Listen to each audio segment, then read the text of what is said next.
Keir Starmer, you were on the side of the rapists. Yes, I'm angry, and so should every single person in Britain be angry. Because you see all those traitors in Parliament, all of them sitting there in Parliament, they all knew what was happening. You see the entire mainstream media, every one of the journalists, they all knew what was happening. You see Andrew Norfolk, who won all the awards for exposing this, he knew what was happening. Every one of them knew what was happening. They let it happen. They didn't care. In fact, right now, they'd still be letting it happen. It would still be allowed to happen. If it wasn't for the people who stuck to the streets, if it wasn't for the survivors, if it wasn't for the whistleblowers, do not allow them to rewrite history. Any of them. Don't allow Labour politicians, don't allow the mainstream media, don't allow any of them to rewrite history. Because every one of them had dirty hands. Every single one of them. Scum, the lot of you. How many Islamic protests did you see on the streets across the UK over Islamic rape gangs? 0. Do you know the only time Muslims protested about this issue? The only time. In Rotherham. When the council said they needed to put cameras in their taxis because their taxis were being used to prostitute and ferry young English girls. That's the only time they took to the streets and protested. Because they wanted to put cameras in their taxis. Then they're all out on the streets. This stain, I just hope that every person, you see Nick Lowles, you see Owen Jones, you see Jess Phillips, Keir Starmer, the entire Labour establishment that attacked every single person. Do you know the people who lost their jobs, lost their livelihoods, lost their reputations, smeared, attacked, violently attacked, imprisoned? So many people, all from start to finish, to cover up the dirty hands of politicians and police leaders who allowed this. They allowed it. They covered it up. And they come down like a ton of bricks on anyone who tried to speak about it. And right now, those same people who acted in that way are trying to rewrite fucking history. They're trying to rewrite history as though they were on the side of the children. You were on the side of the rapists, Labour. And everyone, everything will be unveiled. Everything's coming out. Everything. You see, when they do this national inquiry, do we trust them? Do you trust them? I'm going to do my episode anyway. I'm going to show you Labour's involvement. But do you trust them? And you see if the truth comes out on this. Do you know how many of them need to go to jail? Police leaders, council leaders, politicians, all the way to the top. You see that filthy Labour scumbag, Sean Davies, trying to rewrite history.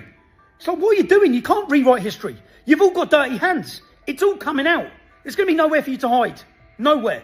In a stark, direct confrontation, Tommy Robinson has just issued a forceful public statement aimed squarely at Labour leader Keir Starmer. In this address, he delivers an unmistakable warning, openly demanding that Starmer step down from his position immediately. We have the unedited footage of what Robinson said, clips you won't see on the mainstream outlets, and we're about to play that footage for you right now. To stay on top of this fast-moving story and other major developments, be sure to subscribe to the channel and enable all notifications so you're fully informed as events unfold. Now, let's watch the clip. Keir Starmer is responsible for the sort of shit that happens there. You see this wanker?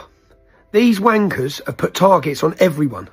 Because he's put a target on every one of us with his smears and lies for telling the truth. Charlie Kirk told the truth. If Charlie Kirk lived in the UK, Keir Starmer would lock him up. How dare you make comments about his death?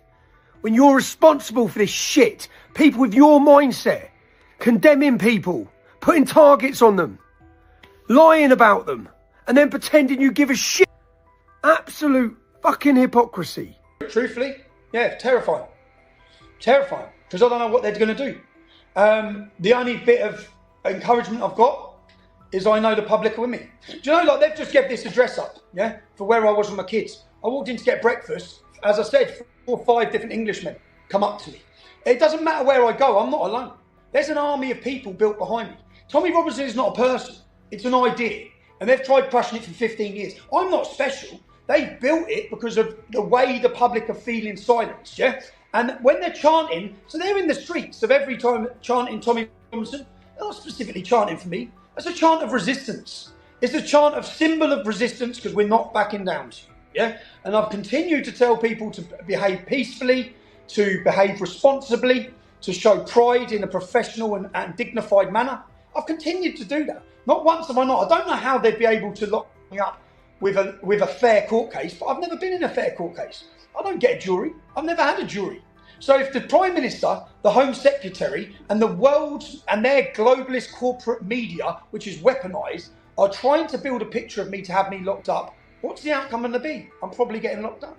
That's terrifying for me, bruv. It's not just about going to jail. It's not just about missing my family. I'm potentially getting killed in the prison system, or I'm going to be put on a cell for solitary confinement for years to be mentally destroyed and broken.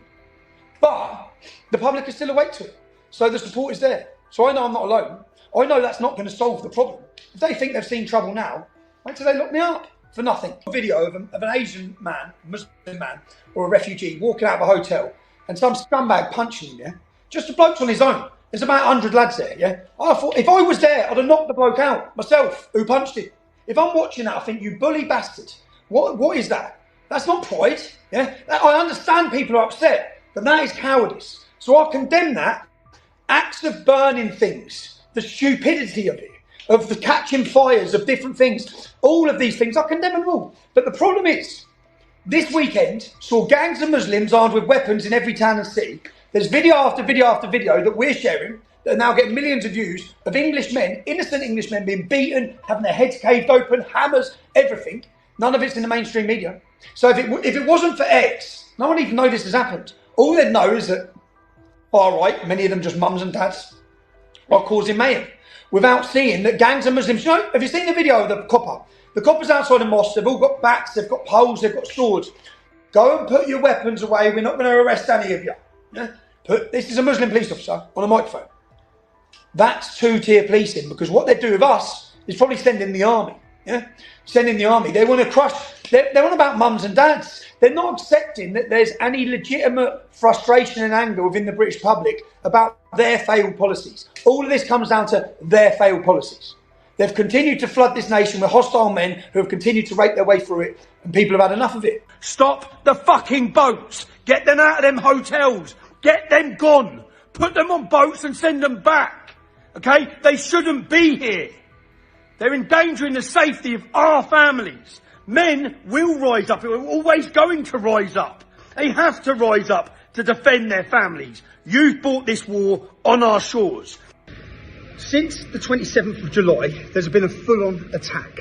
Our government have acted tyrannical in an attempt to oppress you, to silence you, to intimidate you, and to scare you. Okay? Locking people up for words on Facebook. Live streaming it, videoing it, pumping those videos using their globalist corporate media around the world into your lounges to scare you to think you have no rights. Even if you do have rights, you're too scared to exercise them. If we allow this to happen, I've sat and watched it, okay? I've sat and watched it all thinking, what do we do next? What do we do here? We have no choice, any of us, but to come out in our tens and hundreds of thousands outside 10 Downing Street to Keir Starmer to send him a message. You will not intimidate us into silence. Now, some people understand. I can see people saying we're all going to get mass arrested. No.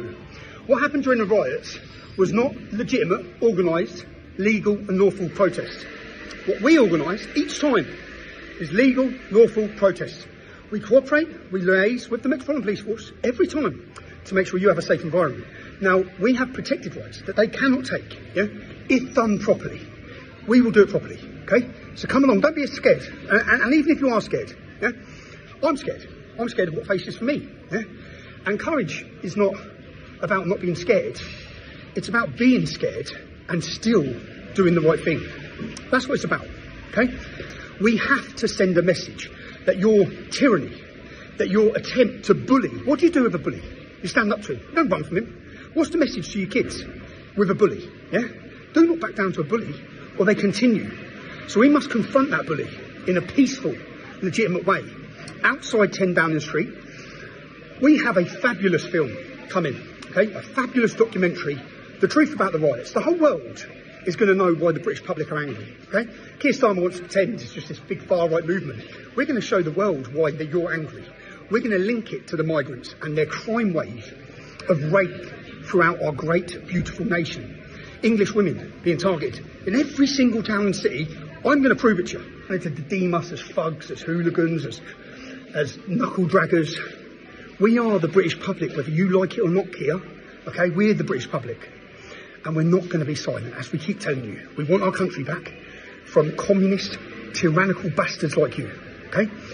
If you're pissed off and you're upset about them taking the winter fuel allowance from our old age pensioners and housing migrants continually, okay, and pretending that your legitimate concerns are those of the far right, join us. If you're frustrated, do you know, and the message is, I'll go jail, yeah? People are going to go jail. Unfortunately, people have to go jail for us to win this battle. And I wanted to argue with my contempt of court case that it's not in the public's interest to send me to prison. It is in the public's interest if they send me to prison. Because that's part of the awakening. It's part of the exposure. It's part of the public realising what we live under, okay? It's part of waking those ones up who think we have a justice system and realising we don't. We don't, all right? Soon we realise that. There's a mass awakening happening. You need to get your friends. You need to get your loved ones. You need to get your families. People have watched what they've done in this last 4 weeks across the world. It's been a humiliation to the British establishment and government. And it must continue.